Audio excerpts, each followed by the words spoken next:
Yo, what's going on, guys? I was going through all of my stocks and I was asking myself the question, out of all the stocks that I own between all of my portfolios, which ones are the ones most likely to 10x? And I think I have found the answer. I want to share that with you guys. Of course, this isn't guaranteed, not personalized advice, nothing like that, because if I could guarantee a 10x, I'd be going all in on margin, you know what I mean? But anyway, I want to give you my opinion, and all these stocks are ones that I actually own. So I might be a little biased, but also I own them because I'm so convicted in them. And the first one I actually want to talk about is actually DocuSign. So this is one I actually own. And if we scroll out to the weekly chart, just in 2020, when the interest rates were, literally zero, this was $290 a share.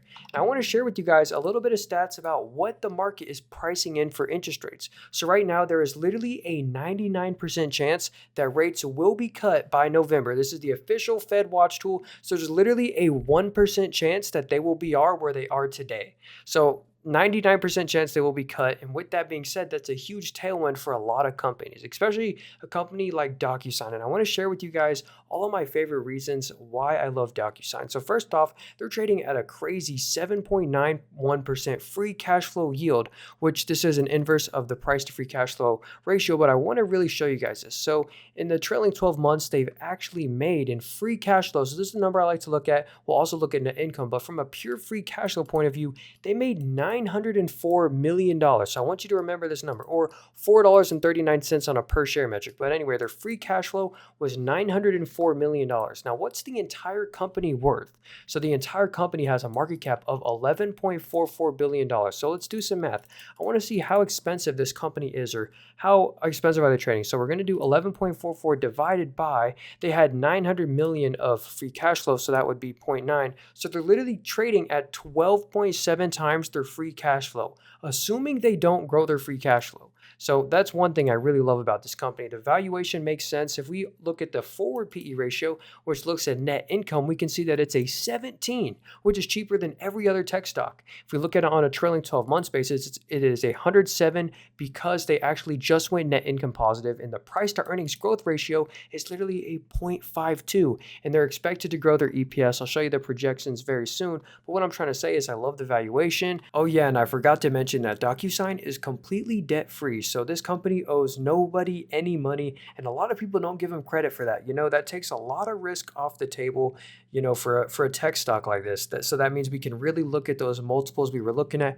We don't have to take out the debt from the market cap. So anyway, let me go ahead and show you their net income. Look at this. So they just went net income positive. This is super impressive. They used to lose all this money. Now they're finally making net income, and they're staying net income positive. So that's what's huge about the company. And another thing DocuSign really needs to be commended for is their balance sheet assets to liabilities ratio. So look at this. 1 year ago, the ratio was 76%.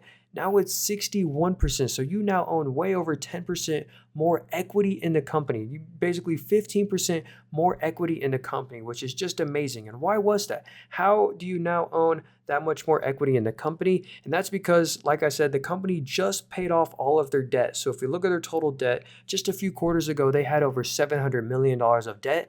Now they're completely debt free. Let me show you their cash on hand. So they have $817 million of cash after paying off all their debt. So, it used to be 1.2 billion. Then they paid off all the debt. But remember that $817 million of cash, and that's after also doing $128 million worth of stock buybacks. So DocuSign really is committed to the shareholder and wants to give shareholder returns. So much so that they've bought back a ton of stock in the trailing 12 months. If we scroll back out even a while ago, they used to actually issue stock, pay their employees with stock. Now they're like, all right, we got to focus on investor returns. They started buying back their own stock. And another thing I love about companies with a ton of cash. So this is why DocuSign doesn't care if interest rates stay higher for longer.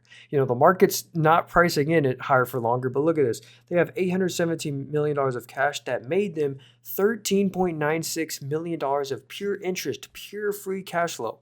So since the company doesn't have any debt interest expenses, now they can put their cash in these risk-free 5.5% T-bills and money market funds, and that literally made them $14 million of pure interest. And that goes straight to, the bottom line, straight to the net income, which is just amazing. So not only does this company benefit from high rates, but as soon as rates start going lower, we get a huge tailwind. Small businesses start spending, the economy starts booming. So literally, DocuSign does not matter if rates are low or high. So that's why I like DocuSign. And that's also why I own them here in my Moomoo portfolio, where once I buy a stock in here, I will literally never sell it no matter what for the rest of my life. So if you want to subscribe to my channel and come back in a couple years, I will still own DocuSign. We're actually up 37% on our shares, or no, 31%, sorry, which is pretty cool. And yeah. All right, guys, I can't wait to share with you guys the next stock. And this is ticker symbol BILL. I can't wait to share with you all my favorite reasons why I also own this one. So this is another stock that I own. But check this out. So this company does have debt. They have total debt of $1.2 billion. But look at their net cash position.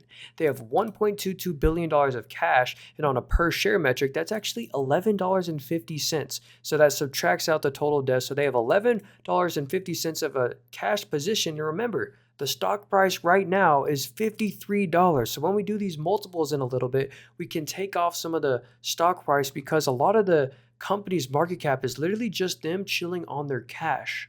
And remember, they had a market cap of $5.69 billion, and in free cash flow in the trailing 12 months, they made $257 million. So let's go ahead and do a little multiple on that. Let's see how expensive they're trading on a free cash flow multiple. So the market cap was 5.69 and they made in free cash flow roughly $250 million. So assuming no growth on their free cash flow, they're trading right now at 22.76 times their free cash flow. But remember, for that calculation, we did not give them the benefit of the doubt. We did not subtract the cash from their current market cap. So their multiple is actually a little bit lower than what it says it is. So here is how Bill's stock price is done. Obviously, it is not pretty. You know, it's basically gone straight down. But what's weird is the financials are actually doing really, really good right now. If we look at their net income, they actually just had their first ever net income positive quarter. I mean, this is actually super impressive.